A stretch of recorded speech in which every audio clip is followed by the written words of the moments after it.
Okay, so we are here at New England Rod and Custom, this gorgeous automobile restoration facility where we're going to shoot a hit movie called Vintage. Vintage is a TV show within a movie. They're both called Vintage. Vintage is helmed by the dynamic rock and roll star-like lost prophet of disaffected gear and metalheads, Carson Ryder. But Carson used to be poor little Ronnie James LeCroy from the outer fringes of the Las Vegas desert. He is tabbed by the legendary producer Dag Duché to helm the show called Vintage. But Dag, in his diabolical plan, puts this fragile young prodigy of car restoration to helm a TV show, but he doesn't really know what he's like. He didn't do due diligence because what Dag wants to do is use this man, use this forum, hope for his self-destruction on the airwaves, and use that for fodder for his next show called American Crime Scene, which will be down the road. But Carson Ryder / Ronnie James LeCroy has other ideas, and the great Dag Duché will be thwarted. Him and his gorgeous protege Raven and his rejected lover Lynn, who all have motive and all are potential candidates to be the killer. We're going to feature hot cars. We're going to feature rock and roll music, young, gorgeous women. We're going to have a whole line of women called the Vintage Girls. The Vintage Girls are going to be the biggest pinups in the country. They're going to blow away the Suicide Girls. We're going to have them. They're going to be a major part of this movie. This very showroom will be the set of Vintage, and you'll see a house band on that stage. You'll see Carson and the TV crew.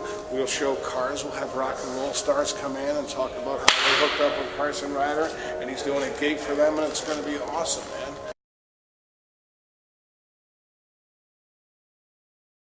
It's a horror movie, horror thriller. If you've gone to the second floor of this facility, I think you have, right? I have. You'll know what I'm talking about because you go from this to a completely different world.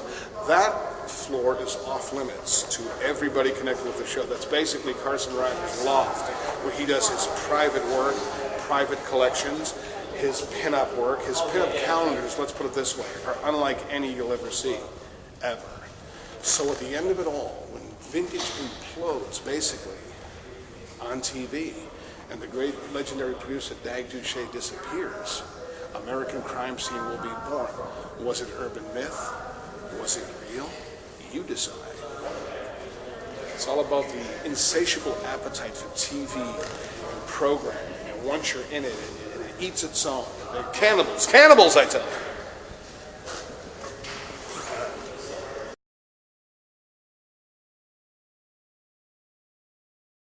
These pinup girls, when they're shown and depicted, as you pan and see that beautiful tire and paint job in the leg and the shoe, and it's all good, but then when you get up to the face, you'll see that there's something very wrong here. But he only acts out in violence in very specific scenarios, and believe it or not, he's a very sympathetic figure.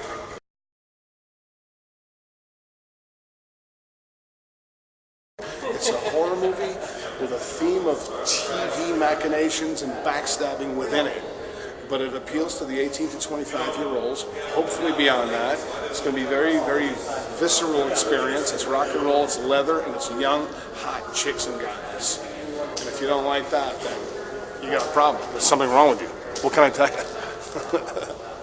you? Vintage, that's what we want. All right, John, thanks a million for coming by.